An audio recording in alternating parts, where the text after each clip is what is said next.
Well, are we live? We live? Hey, are we live? All right. Yep. Ouchie Wawa. That was, that's all I got to say about that.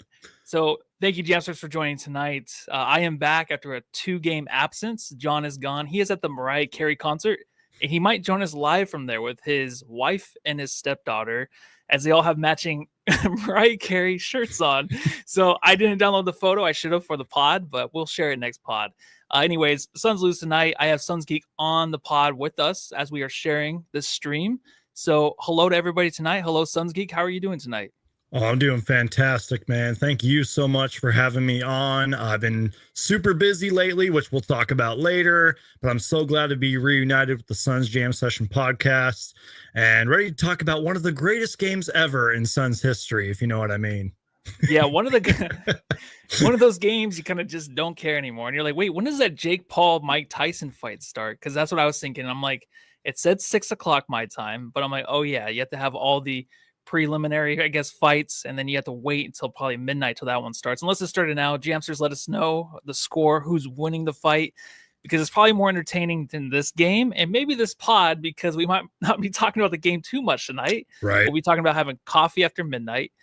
Suns Geek has some news and injury news around the NBA. There's just a lot going on right now in the NBA. And for the Suns, they are 1-3 their last 4 games.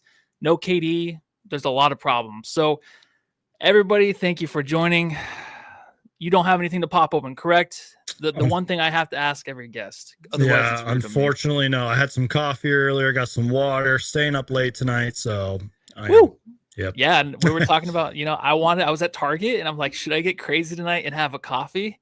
I'm like, I don't know, man, because I got a big day tomorrow. I'm going to be on Suns Planet podcast tomorrow morning at 9:00. Last time I bailed on them because of a certain something came up, but tomorrow I will be on there. So everyone can check me out there.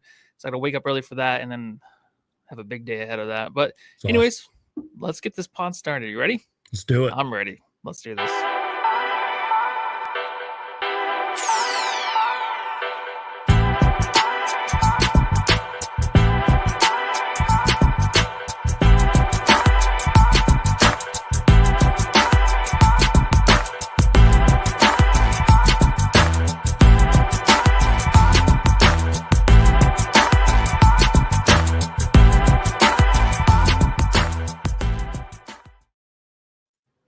Hey, everybody. Welcome. Look at that score, everybody. How beautiful. Not even any triple digits for any team. 99-83, the Suns. They did lose to the Oklahoma City Thunder.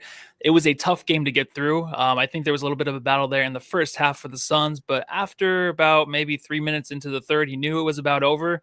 It was another waving of the white flag from head coach Budenholzer in about 5-minute mark for the Phoenix Suns again to bring in all the bench players. Man, what a rough one. Let's just get into it. Matthew, I've got to ask. Oh, man. So we were talking about before the pod, you're very optimistic, right, about this season and how things are going. The Suns are now 9-4, 1-3 in the last 4 starts. They started the season 8-1. So, yeah, that doing the math, that is correct. So, dealing with all the injuries, dealing with these losses, you kind of figured they would lose tonight. Panic mode, not panic. How are you feeling, man? Great question. And we will definitely talk about not just the Suns injuries, but we'll definitely talk about the NBA injuries in general. But you know what? I'm going to be optimistic, Suns Geek, tonight. Don't get me wrong. I'll probably be a little bit negative on a few things here and there, and I'm sure we'll get to it. But you guys, you've heard me say it so many times in my videos and even in past shows with the Suns Jam Session podcast. It is a very long season. And I want to whisper that just in case you guys didn't hear me. It is a very long season, Suns fans. It's not even December yet. And look, I don't want to start off, 1-3 or whatever, post the KD and Beal injuries and stuff. That sucks, especially after starting 8-1, winning 7 in a row. But guys, it is a long season. And in case you guys missed it, the Oklahoma City Thunder are an extremely good team, no matter how many players they have injured, because they had a couple injuries tonight as well. And look, I know that the shooting was pretty terrible. And I will say this, love or hate Kevin Durant. There's one thing that Kevin Durant consistently says a lot. And he pretty much says sometimes the ball just doesn't go in the basket. Sometimes you just miss shots. You know, when the Suns are missing free throws and for some reason they couldn't make a three tonight, that something was wrong. I don't know if they were just hungover or tired or something, but that ball was not going in the basket. And I will give credit to the Phoenix Suns here, you guys. They had good looks. They had good chances, but they just couldn't finish it. So I'm staying optimistic. Yes, the injuries suck, but it is a long season, Suns fans. And again, we're going to talk about it later, but we are not the only team that is plagued with injury right now. Matthew, what about you, man? Oh, well, I mean, I think you hit on something right there where it was a little bit unlucky tonight to start the game. The Suns were 1-11 to start, but they just weren't knocking down shots. But also when you're relying on Josh Okogie and Ryan Dunn to kind of hit threes or even help facilitate the ball like they were with Ryan Dunn early in the game, it's a lot on those guys' shoulders. I think Okogie coming back has been playing really good ball, but we all know it's like one game, 2 game, 3 game, like shame on me. Because Okogie, I feel like in his third game after having pretty good games back to back, he kind of just will fall back into his place where he's just not a guy you can rely on to be consistent, but that's fine. That's just who he is. With the injuries, having him start over Beal, you're hoping for a lot of defense. So like we're seeing in the chat, there was great defense for the Suns, holding it to 99 points. It's just the fact that the Thunder are like the best offensive team in the league with the efficiency of 101. It's pretty hard to grasp that. It's pretty hard as a fan to sit down and be like, all right, I'm pretty optimistic about this game. Obviously, we can just skip ahead, say it's going to be a loss, move forward to the next one.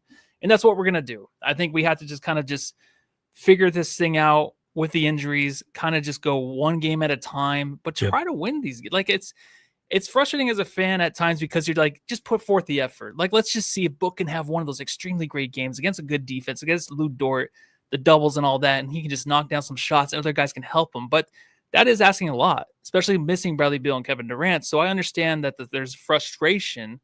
My frustration just is the injury thing, just because I know it's early in the season, and we'll talk about the NBA injuries here in a minute. But we just knew, like with Kevin Durant, his age, with Bradley Beal, his injury history, it's like it might be a reoccurring thing this year. It might be, and it probably honestly will be. So that's the frustrating part about this. I just love the 8-1 start. I wanted to continue it. Obviously, it's a long season, but it's just something I have to get used to and just have to get used to these games, right? It's just like we're going to have these clunkers because there's going to be weeks where we're not going to have our guys. Yeah. And we're going to have to rely on guys. Maybe Bobo steps up a little bit more. Maybe Monty Morris plays a little bit more. But these other guys got to kind of figure out their role because they're going to be asked to do a lot coming up this season because, like you said, it's a long season and they're going to be getting a lot of minutes. You said the key phrase right there, though. These guys like the Bulls, the Royce O'Neals, et cetera, all of them, every 14, 15 man on our roster, I forget how many we have, they need to know their role and they need to play their role extremely well.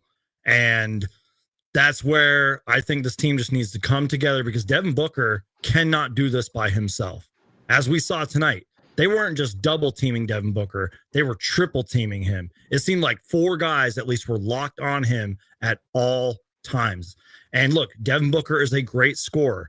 And I'm sure we're going to talk about Devin Booker later and everything, but he cannot do it himself. It is up to these guys to know their role, play their role, get Devin Booker open, get him in his right spots, especially the starters. And you were talking about it earlier, man. Even though I'm trying to be optimistic, Suns Geek, tonight, I didn't think there was a lot of effort for the most part. No. If you actually stayed around and watched the fourth quarter, our bench, not our bench, we're like backup players. Some of our two-way guys seemed like they had more effort and energy than your starters did. So maybe you're not going to get optimistic Suns Geek tonight. No, you just started to turn, man. You're turning right into a werewolf. It's scary as hell. Side. I was like kind of siding with you at the beginning of the pod. I was like, I'm sick of the injuries. Tomorrow morning, there'll probably be an article tomorrow about how I'm just sick of it.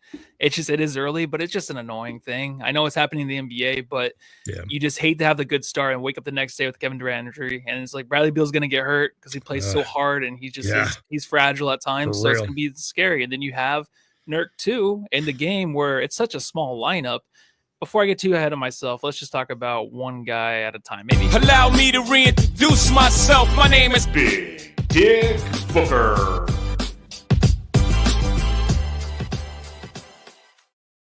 An 0 for 6 start to the game. He didn't hit his first field goal until 3 minutes into the third quarter. Devin Booker was frustrated. Pushing Lou Dort, maybe doing his best Patrick Beverly impression in the third quarter because the doubles were coming and they were coming hard. He was settling down in them. There was no play really to kind of get the ball out of his hands. It was just like double. Oh, here they come. All right, here comes a pass. A short arm pass leads to like a short arm shot. It was just a mess out there to really start the game and just the finish. Like you said, though, the effort was it was maddening to watch at time, even defensively. This Oklahoma City team was very, very quick. A lot of cuts getting to the rim behind the defense a lot of times in the first half, which was frustrating to watch. There's a small ball lineup. They're very quick. They're a great defensive team. So you kind of know like great defense leads to the fast offense. And it was just too much for the Suns, but obviously too much for Booker. And I coming into the season, he was a player that I thought was the best player on the team. Now we see it's Kevin Durant, and he is, I think, number 3 right now in MVP for the NBA, leading the NBA. Mm-hmm. Yeah, so he's just so valuable. But then it's like, all right, well, Book, come on, like give us something. Like, but with the doubles coming, it is difficult, right? So I don't know if you can game plan against that, or these are just games that are just off games, and we take them off, and it's like, all right, we're gonna lose, but it's just like, we're not going to worry about this one. We're going to lose. All right, 1, 2, 3, lose, and go out at halftime and lose the game. I'm sort of going to give a mixed answer here because I kind of like how you said that. Like, it sort of is the fine line between we know we're going to lose, but we also have to get Devin Booker somehow involved. And Devin Booker needs to step up and play like that all-star player that we know him to be, that superstar player that we know him to be. Yeah. And like, I know that there's a lot of finger pointing going on and blame going around, but like, I think Tyus Jones should have had a better game. I mean, he played 30 minutes tonight and he only had 2 assists. Like, he's supposed to be I've been hyping this guy up since before we even signed him. Cause I remember doing a show saying there was like rumors going around about Tyus Jones and everything. Like, he's our point guard out there. You're like I know you're a big football guy. Like, you're supposed to be our quarterback, getting our guys the ball. Like, what happened tonight? And that's another thing too, man. We can blame the missed shots and the missed free throws and everything. And trust me, that was a huge factor in this game. But we had like 7 or something turnovers at halftime. We finished tonight's game, and I'm not even joking, 17 total turnovers. That is unacceptable on a Mike Budenholzer team. We had 17 assists, 17 turnovers. And again, I feel like seriously, did Tyus Jones even play this game? I hate to pick on him right now, but it's true. He's our starting point guard. We haven't had a true point guard since Chris Paul. And again, there's so many people to blame here. I know a lot of Suns Twitter is melting down and blaming Devin Booker, but this was a team loss tonight, except for the third unit late in the fourth quarter, because they actually looked better than the starters. Yeah, I definitely. I understand. That answers your question. No, I understand your pain. Well, let's go to the next guy. Sha la la la la la la.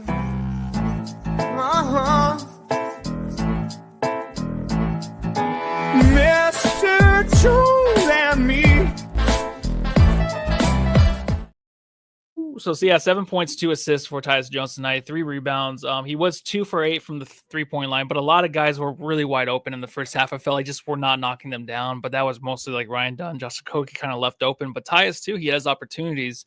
So you talked about moving the ball around, being the point guard, and I just feel like start the season, the Suns kind of just leaned heavily on their stars, right? Just kind of whatever they want to do on the court, which was really working, right?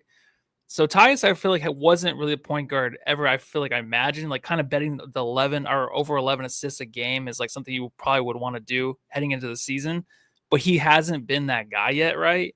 So maybe it's just like if it's forced into a role of doing it now, it's maybe too late. But he just never had the opportunity tonight too. So that's fair. It's just I feel like there's too many injuries right now. There's too much going on. There's too many guys trying to do other stuff out on the court, and it's just kind of just, it's a delicate situation right now in Phoenix, and Tyus should be holding the ball more. He should be the guy facilitating, but also these guys got to knock down shots. So I do understand the Tyus thing a lot, and that's one thing that's frustrating because he was the one guy I was super excited heading into the season. He's been playing good, but games like this, you want to count on him to get things done, especially in a game where our defense is playing pretty good. I feel like for the most part, I talked about earlier, how it was just, they were getting behind the defense, but there were stints where they kind of held their own, and the Thunder were not hitting shots. So I feel like that was times okay, maybe we can cut into the lead, but it was never really an option for the Suns tonight because they were just cold as hell. I feel like I don't want to look, but yeah. Yeah, don't look. The field goal percentage Don't for tonight, about 29%. I'll throw it out there. That's what they hit 22 shots tonight. So that is pretty pitiful. So yeah, I mean, if you want to add anything else for Tyus, I think that it's been a rough stretch for him lately because of just having to get adjusted to maybe a new role. So I don't know any more thoughts on him? I do sort of want to, like, I don't want to pick on Tyus too much. I'm kind of just picking on him specifically for this game. And I guess maybe the last couple of games, but he is, I don't want to say he's like an elite point guard, but he had that reputation of being the best backup point guard in the league for a reason. And the whole assist to turnover ratio being like the best in NBA history the last 7-something years is true. Like he's a really excellent point guard. But maybe the Suns were thinking, hey, we're going to bring you in here when all three of our stars are healthy.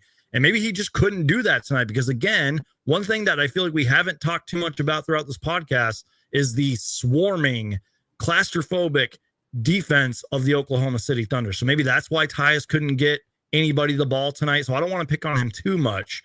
And you are right. Like, you know, it's just one game. He's still figuring out his role with this team. And let's be real, a lot of Phoenix Suns players this season are still figuring out that role. That kind of seems to be the theme so far of this podcast. So I understand it's just one game, or maybe it's just a couple bad games here and there. I think he has played pretty well all season. I would like to see the assists go up a little bit, but like, come on, man, on a night where we're missing Beal, KD, Grayson, you got to get our guys the ball, man. But again, maybe that's a compliment to the Oklahoma City Thunder's defense. I don't know, man. Yeah, I mean, they're the best team still in the West, I feel like, other than Golden State. So they're a team to be reckoned with. And I have to ask you before. Yeah, and us.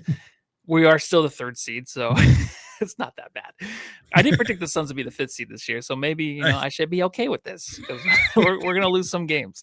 I just wanted to say, though, I want to ask you, so Giannis Antetokounmpo, do you think, I put this on Twitter, so he obviously is probably not going to be a Buck by the end of the season. I feel like there's going to be a trade or maybe in the offseason or something. So I'm suggesting, why don't the Thunder just go after Giannis? Why don't they trade Chet and then Hartenstein right now with those contracts and make it work, and then get rid of 10 to 12 first-round picks and get yourself a Giannis and just have this team complete? They're a small ball team. They play very well with Chet. Obviously, he's a bigger dude than Giannis, but Giannis at the center position, I think, just kills and destroys. And you could just have him there with the rest of these guys around him.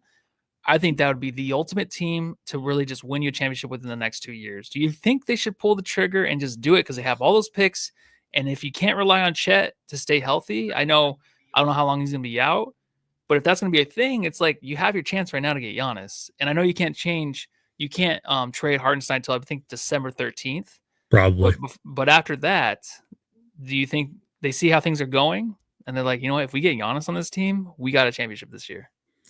So first off, you were not exaggerating. I can't talk. You were not joking when you said that they could trade like 12 to 20 future draft picks, because I'm not even joking. That's actually how many they have. They probably have way more than that over the next 7 drafts. Yeah, so exactly. That's a huge factor going forward. They legit could trade as many picks as they wanted to. It wouldn't matter. And you're right. This is probably one of the teams that has really good salaries going forward. I don't have their salary cap sheet in front of me, but I know they have a lot of good contracts. Sam Presti is one of the, if not the best GM in the league. Yeah, that is very possible. But I will say this. I don't know if, and look, it looks good on paper, like SGA, et cetera, whatever you have left from the post trade that we're kind of making up on the fly here. And adding Giannis to all of that would be incredible. But like, do the Thunder want to kind of break up this young core going forward? Like, I don't know. Like, I get it. Like, it'd be fun in a fantasy world to do that Giannis trade. But like, what if it like backfires and you wasted a whole bunch of picks? And I see the vision. It would be incredible. The Thunder have the salaries and the draft picks to do it. But I don't know, man. But hey, you know, it's a tough one, right? It's a tough one. It would be beautiful. I might have to try it out on 2K later, but I don't know. Yeah, I know. I think if you have a shot to get Giannis, at times is the best player in the world, right next to Jokic. Yep. I feel like you might have to, especially a guy that's still in his prime. For real. That's tough. I don't know. I don't know if it would even make sense. I did the trade. It worked. It just said that you couldn't trade him Hartenstein, obviously, right now because he has a no trade clause to December 23rd. But Maybe that was next year. I don't know. But I feel like if it doesn't work, you can't even pull off a trade anymore in the NBA. It's impossible because of the tax aprons and all of that. It's so hard to go on the trade machine, or there's another site I use for it. If you go there and try to enter any trade, like we're doing in this offseason, to start the offseason, it was impossible because there's so many restrictions and rules right now where you can't trade anybody without having to match salaries, make sure you're not over the second apron. And it's a difficult one, but I think I pulled it off. So hopefully Giannis goes there so I look like a genius. So I'm going to call Sam Presti, and then I'll tell him just to call you and get it figured out. And then the OKC Thunder will beat us in the Western Conference Finals and then go to the finals because of that trade. And yes, that means the Suns are going to the Western Conference Finals. You heard it here first on Suns Jam and Suns Geek. Oh my gosh. Well, I'm looking at Twitter really quick. I'm just trying to see if there's like an update on the Mike Tyson fight. Welcome to the podcast where we talk about Giannis trades and Mike Tyson and Jake Paul. And I guess there's just like video of Tyson walking around the locker room just butt naked. So I don't know what's going on. And there's a loading problem. The streaming service is down. I retweeted that earlier. You know that's going to be an issue. So yeah, I hope. I don't even know if it's on right now. But James, let me know if you have any. Yeah. Put it in the chat. Put it in the chat. Who you think's gonna win? Tyson. Yeah, I'm a Jake big Jake Paul fan. I go way back. Just joking. I actually want Mike Tyson to win. I feel like I thought he was gonna kill Jake Paul. I thought that was gonna be a thing, but we'll see. Someone might die tonight. The show just got dark, man. It always does, especially when the Suns are losing. I have to do a pod without John. It gets dark. It's my fault. So is there anybody else you want to talk about in this game? I know I want to talk a little bit about Nurk, but it just seems kind of boring to talk about him. Is there someone else that you want to talk about? Do you want to talk about Ryan Dunn? You want to talk about who else you got over there? I know you don't want to talk about Nurk, but can we just quickly talk about Nurk? Nurk. Delicious definition make them boys go crazy. Oh. What do you got on Nurk? What's your hot take? Suns fans, this isn't my hot take. This is, well, I guess it's sort of hot take, but Nurk not is really. trash. Low Suns, that's hot take. This is why we're just going to keep it short. Okay. My Suns fans know me on my channel and everything, and on Twitter. I have been the biggest Nurk defender. But I saw a tweet earlier, and I want to give this person credit. Now I'm going to butcher his name, but it's Adrian Ashton on Twitter. And he said, Yusuf Nurkic last 3 games. Now, remember, this is last 3 games. 7 points total. 1 for 18 from the field. 0 for 9 from 3. 5 for 10 for the free throw line. 5 turnovers. So I'm going to say it here on my channel and on the Suns Jam Session podcast. It might be time for me to start eating crow about my Yusuf Nurkic defense, how I've been defending him. I think I feel like he is hurt too. That's what I was going to say. In all fairness, he is hurt, but go on. Yeah, go on. I think so. But also, like, this is a small lineup, right? For the Thunder, the biggest guy in there was 6'8" tonight to start the game. So you would think he would feast. Like, I always remember those games for DeAndre Ayton. Like, come on, go to town, dude. Like, it's a small lineup, but those ones he always struggled against. So it might be something where it's subconscious, where it's just like, oh, this should be easy, but it just was difficult. But that Oklahoma City defense is fast. They're small. They're gritty. They make it tough. They made it tough on him.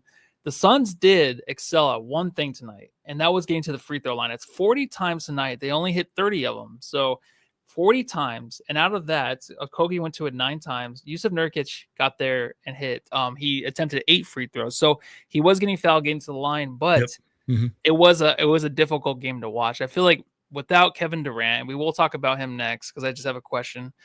Without him, it's hard for anything, I feel like, to kind of flow with this offense, and you just are missing that leadership. It's crazy, but we are. Who the heck are you? I'm Kevin Durant. You know who I am. Y'all know who I am. Did anybody see a sniper? Did anybody see anything? I'm one of the best players to ever play the game. Kevin Durant tonight had 0 points, 0 rebounds, 0 assists. I don't know where the fuck he is. Is he even on the bench? Is he available to come with the team, or is he just staying? Is he at the Jake Paul fight? He might be. He might be hiding because it's like when you call it sick and you go to a Diamondbacks game and they show you on the big screen. It's like, oh, whoops, hold on, I'm not supposed to be here. I know he traveled with the team for sure. Or no, he didn't travel with the team. I apologize, but he probably did sneak away and go to the game. And I don't blame him, man, especially if the Suns said to stay home. I would have done the same thing. Let's be real. What are they going to do? Like, fine him, suspend him? Yeah. They're not going to do that. So yeah. And so just one question really quick. So the MVP case, is it real for Kevin Durant? Let's just say he doesn't get hurt the rest of the year. He comes back in a week and a half. Fingers crossed. He does not get hurt, leads his team to I guess a second seed or third seed. And this team is just dog crap without him, as we've seen. Do you think he has a real chance at this thing? The MVP of the league. Absolutely. And I think because that Kevin Durant is aging like fine wine, this would just continue to add to his legacy. And I know I say this a lot, but I really do mean it. Like, I've studied the history of the league. I've studied the greatest players of this game. Kevin Durant is easily top 10, if not top 5 of all time. So how amazing would that be? Even if for some reason Kevin Durant was not on the Suns and he won an MVP at age 36, that would be incredible. But and you are right. I know there's a lot of like argument between, oh, the MVP should go to the best player on the best team. You know, that's a whole nother conversation for another time. But if we're even just the third seed or even the second seed and he's playing incredible with us and he stays somewhat healthy the rest of the way and we have playoff success and don't get swept in the first round, then hell yeah, he's the MVP. And I'm glad, I think it was NBA.com that updated their rankings and he was third up there. And I think even just tonight's game proves how valuable Kevin Durant is to this team. Love KD. I hope that he comes back healthier, stronger, better, and I hope that he stays in the MVP talks. What do you think? Oh, well, first off, Michael Cole, thank you. Matthew, love your chin. I appreciate it. I don't know if I have something on it or something, but I love the comment. It's keeping me a little bit more spry than I was earlier. I think that I totally agree with everything you're saying. I think it's a real thing. I think that Kevin Durant is, obviously, when he was playing, it was insanely great. And I mentioned before on the pod where I'm like, this is the actual Kevin Durant we expected a year and a half ago when he first joined the team. Like, we just haven't seen this kind of KD, and now it's coming out. Now it's something where it's like, oh my God, like, it's insane we even have this guy on the team, and we just notice when he's missing. It just makes Book look so small now, doesn't it? Like, it just doesn't seem like Book's the same player now. It just seems like he's shrunken now next to Kevin Durant. When Kevin Durant's out, I don't believe in the dude either. Like, it's such a strange thing to have that much of a superstar, like that freaking guy of Kevin Durant, just the almighty, God that he is. And then you got Booker. It's not good. It sucks because I've always wanted Booker to be the best player, but it's going to be Kevin Durant. And the only frustrating part about that is just like, can we rely on him to stay healthy? But I think we can. I think when he comes back, he might take a week off here or there, but if he's healthy by the time playoff time comes, I'm counting him to be the best player in the playoffs and hopefully not get swept. But it just shows how good he is. And that's why the big three, where we say we have stars, I don't know, man. It's a tough thing to say when you just have KD, who is just light years ahead of these other two dudes next to him. And you're just like, oh, all right, well, I can't count on Book and Beal, even though they did win the Utah game. They did win that one. But other than that, man, it's just tough to rely on these guys right now. So I do want to talk about someone else really quick. Let me just go ahead and pull this guy up. Hey, Joe. Where you going with that?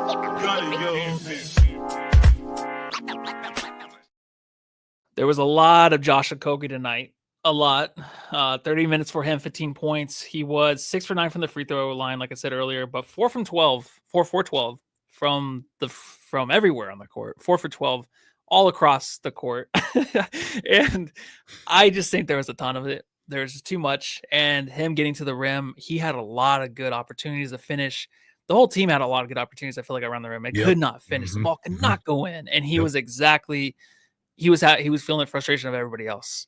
But I love the fact that I mentioned earlier, it's too much. A third game, he kind of falls off a little bit, but he just has a good presence on the court. Like you mentioned the hustle, like he's always going to be that guy. But when you're trying to rely on him like tonight, it's not going to look too good. Do you have any thoughts about Josh Okogie, how he's been performing, how Ryan Dunn just came out? He's sexiest man alive right now on the cover of People's Magazine. That's Ryan Dunn. And then Josh Okogie's was trying to find some minutes. Then he comes in, looks great the last 3 games, excuse me. Tonight, kind of an off game, but are you just loving what you're seeing from him, man? Absolutely. And you know what? Remember, at the start of the season, he wasn't playing at all, I believe. And if he was, it was garbage time minutes. So shout out to him. Literally his first possession of the season was like a posterizing dunk. You remember that? Like, yes. I think he was trying to show Yeah. Mike Budenholzer, brother. Right? He's trying to show Mike Budenholzer, like, hey, I can play. And he was good in the Kings game and everything, and he was really good tonight. And but that's sort of the problem, with all due respect to Josh Okogie, who I love. If Josh Okogie is one of our leading scorers, if not our leading scorer, then this team is in a lot of trouble.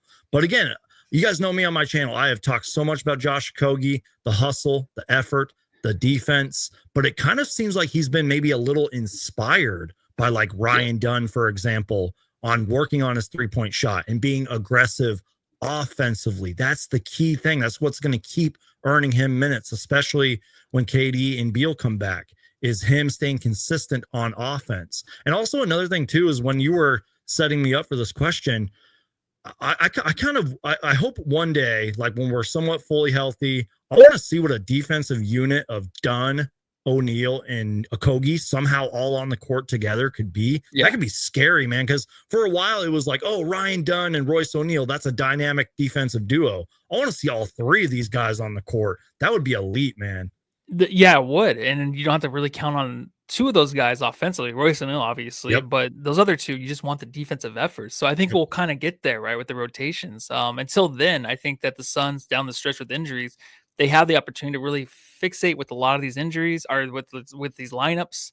But it's maybe makes him excited. I wonder, like, do you think like he's excited? He's like, all right, some injuries kind of spice things up. I know what I have with these stars on the court. But let's just look at the bench. Let's see what we have. Let's give Bobo some. Okay, so the Bobo thing, I did predict he would not play 10 games during the season. He played, I think, the 11th or 12th game. So I was very close. If he would have played the 11th, that would have been perfect. But it was the 12th in the last game. Hold on.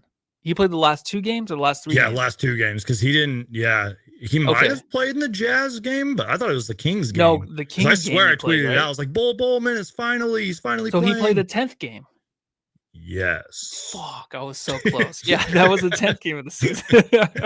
Because I missed the last game. I did not watch it all. I was really sick, so I didn't watch it. I saw some highlights. I don't blame you, dude. But yeah, I was like, I forgot about that game. So it was the 10th game of the season. So I almost got it. But I did not bet any money on it. What's up? I said, glad you're feeling better. Hey, thank you so much. I held in there. Took my meds, I guess. I wasn't faking it, I swear. Let's see. What else we got tonight? Let's do this one. The Suns Jam Session Subreddit Stakeout.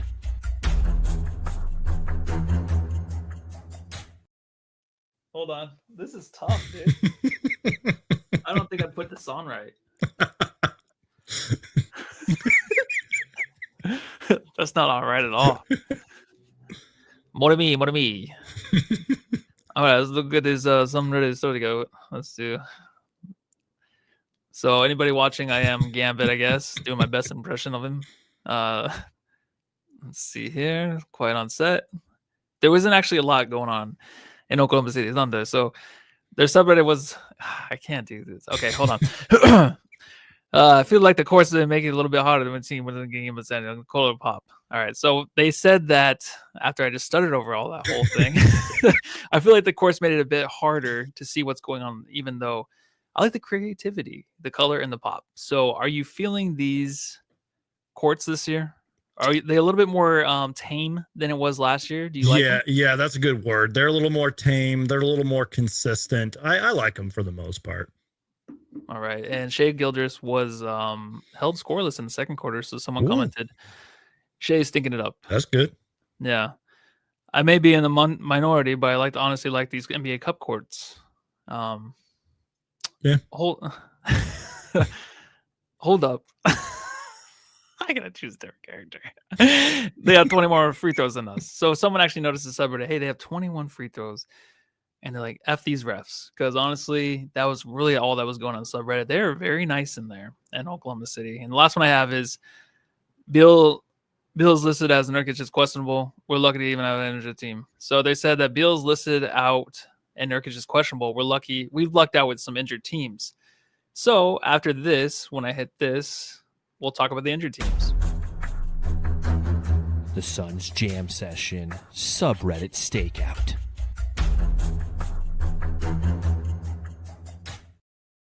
I will get better. It's in my head. I'm always like, oh, dude, I'm gonna kill that tonight. And then when I start doing the accent, I'm like, well, I'm not very good at that, but I will get better. I have the confidence to do it. All right, don't worry, Jamsters.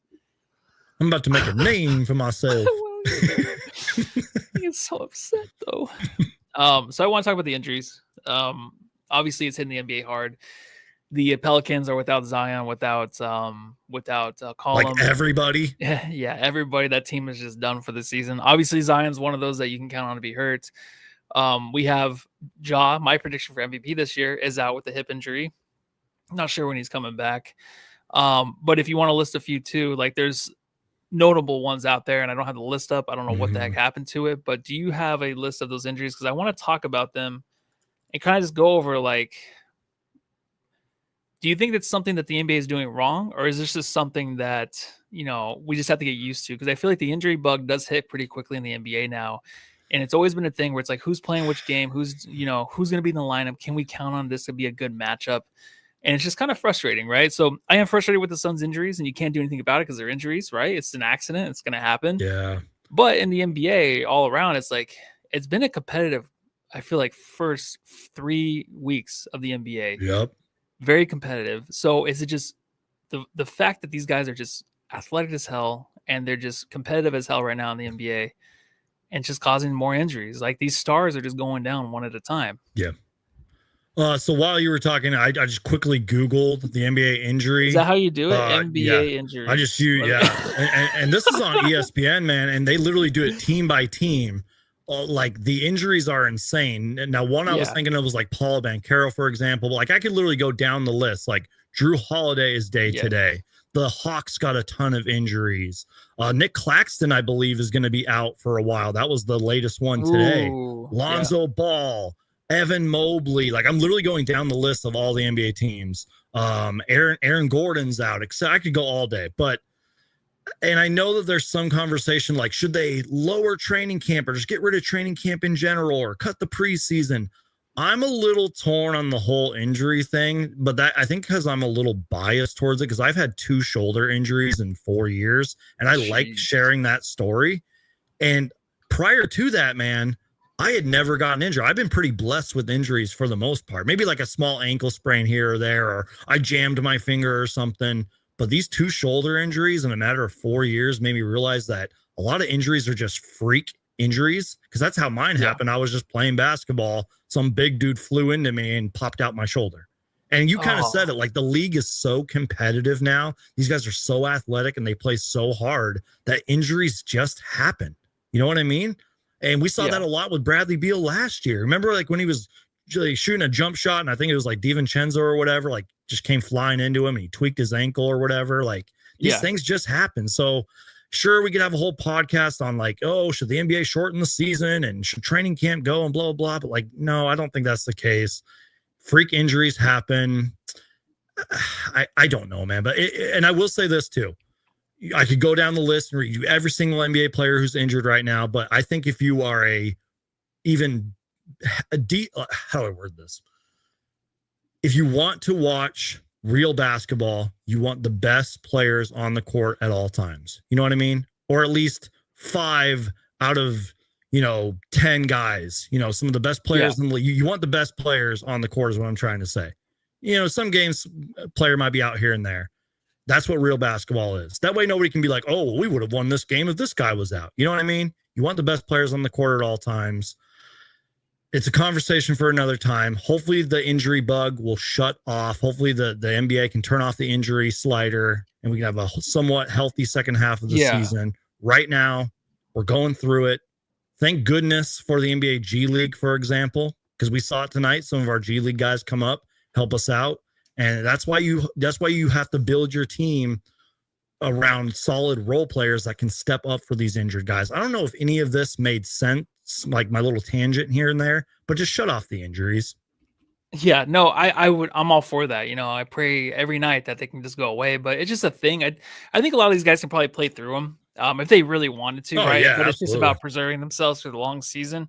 And that's the most difficult part. But I haven't really been able to watch a lot of other games But I just know like the fact that my biggest thing is always like with fans buying tickets and going to see these teams and everyone's just kind of out. That's the disappointing part because ticket prices are so much. You don't want to go to a game and see the Suns and it's like KD's out, Beal's out, Grayson Allen's out. Like those are three of the biggest guys we need on the court to help win a game. So you want to be competitive.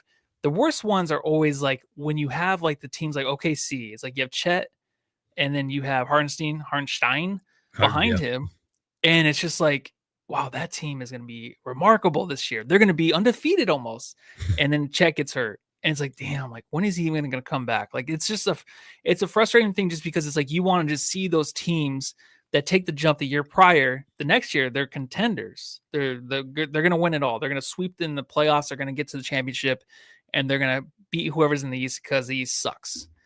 Unless, Boston won. Boston, yeah, but Cavs are 14-0. And then, Boston won last year, but it's just such an easy road for them to get to there. I feel like the Western Conference is always just so worn out by the time they get to the finals. But I do think that it's just frustrating because I love OKC and I want Chet to stay healthy. I want to see what that team looks like. For real. Even though I'm like, trade his ass and get Giannis there and let's see how they look. No, I get what you're saying, though. They're an incredible team. That's why I said they shouldn't make that trade for Giannis because you have Jalen Williams and all these young, talented players coming off of the bench. You have rising supers like Chet Holmgren. If he would have stayed healthy, might have maybe been in the all-star conversation. I know it's still early, but he was having a great start to his season. And even his injury, man, was sort of a freak accident. Like these things happen, man.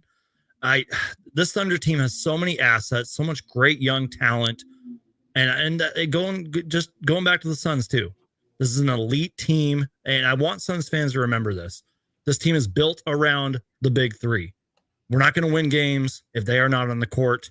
Hopefully they come back healthy. And hopefully when they do come back, we can actually make our damn three-pointers and actually hit some damn free throws and not turn the ball over. Key to success. Jam star of the game. Nobody. All right, so everyone, thanks for watching. Go ahead, like, subscribe, please, right now when you're watching the pod to make sure that everyone else can join and subscribe and then see us and be like, wow, this pod's actually pretty cool. We love Suns Geek. We love Matthew Polisi. These guys do a great job at talking about a Suns loss and getting through it while Jake Paul and the Tyson fight's on. I don't even know what's going on. Jamsters, you're not helping me out at all. I'm on Twitter and they're interviewing Tyson before the fight. Did they come out yet? Is Donald Trump there to cut the ribbon? I'm going to go tonight, Josh Okogie. I guess. I don't know. I mean, who do you give it to in a game like this? This is the worst performance by far this year. I'm going to go with Josh Okogie as well. But you know me, I like to always give a second jam star of the game. I'm going to say it was Bol, man, because he came in that last like 4 minutes. He had a beautiful one where he was like fading backwards, played hard out there. And again, that like third unit looked better than the starters. That's a problem. No, it definitely is. And we're getting a lot of agreement in the chat. Mark N says no jam stars. Kiko G, no comment. John Tran, no jam stars, right? Yep. No one shows up. Kiko G says Michael Kolb, nobody. Laugh out loud. And then Keith Nettle says not available. Not available. I like that. Joe by default. That's who I chose. You go like, all right, who has the most points? All right, Josh Okogie. Josh So Okogie. New Hope threw that one out there. And then Michael Kolb does say, or Bol. We can go down our Bol. I don't mind the Bol one. So the Suns do play they're traveling to Minnesota to play the Minnesota Timberwolves, and they will be there Sunday. It's a 1:00 start, I believe. And that's another team that's struggling too. I mean, Karl-Anthony Towns was traded to the Knicks. The Knicks are struggling, but Karl-Anthony Towns is playing tremendous ball so far in New York. Yeah. Now it's up to the Suns to go in there and be like, you know what? We might have a chance to win this game, right? Is there a possibility they can take another stab at it? Or try to take a stab at it, try to go into Minnesota and try to win, try to pick up the effort and just see how it comes instead of waving the white flag as soon as the fourth quarter comes. Do they have a chance in this game? Do you know, Suns Geek? I hope so. Like if there's ever a game to flush down the toilet and everything and move on from and get better the next game, it's this one coming up against the Wolves.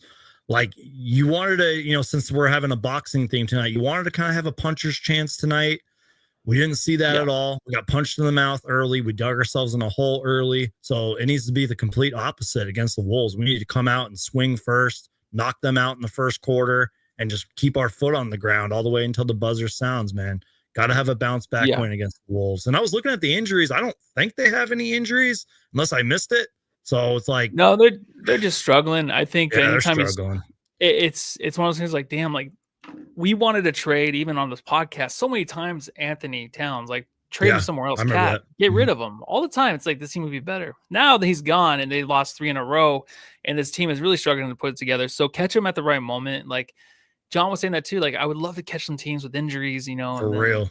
early in the season. But I'm like, you know what? I love the competition, but right now I don't like the competition. I don't want it. I want teams that are struggling. I want wins when these other guys are out for the Suns.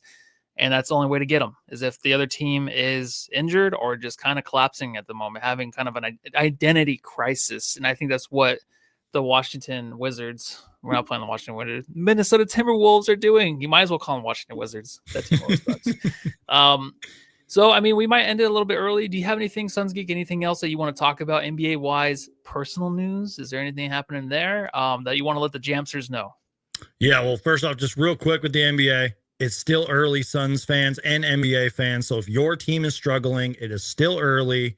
We will know the true contenders and pretenders and maybe the little bit of wild cards in February. So just everybody take a deep breath and relax. Everything will be fine. Hopefully the NBA injury bug shuts off. But I announced this on my channel not too long ago, and I've kind of been reminding my subscribers, and I'm actually going to make a public post about it tomorrow on my Instagram and Twitter, so make sure to follow me there. But long story short, y'all, I'm moving back to Phoenix, Arizona. Super, super thrilled. That's why I haven't been able to do a podcast lately with you guys and haven't been uploading as much to my channel because I've just been super busy. That's why my son's wall behind me is now gone. Like, you know, I had to take everything down because we're moving. It's busy. We're packing. Super excited, though. Can't wait to be back in Phoenix. Hopefully you, me, and John can do some live shows together, like real live shows, you know, and film some videos and do all that stuff. So super excited. Just wanted to announce it and let the Jamsters know. So, yeah, that's pretty much it, man. What about you? Yeah, you know what? Nothing too crazy, but I want to. It is tough, like doing the post game stuff, because like if we didn't have two of us, John or I, like we probably wouldn't be doing the post game every game. It's just difficult. Tough, man. Like I missed 2 games in a row. He misses the games before, so it's just a hard thing to really just kind of keep it consistent because life does come up always. It's a struggle. So I want to thank everybody for watching tonight. I think it's a difficult loss, and I think that you put up with a terrible game and then maybe one of the worst podcasts ever too. Who knows? Maybe this was one of the worst podcasts man. tonight. We should pat our backs, man. We did a great job, yeah. bro. Yeah. Well, I want to thank everybody. Remember, make sure to like, subscribe. Don't stutter like me, but like, subscribe. And we will see you after the next game. I don't know if Suns Geek will be on, but John and I should be here Sunday. Hopefully we can get it together and party after maybe a Suns win. So Suns Geek, thank you so much again. And everybody go home.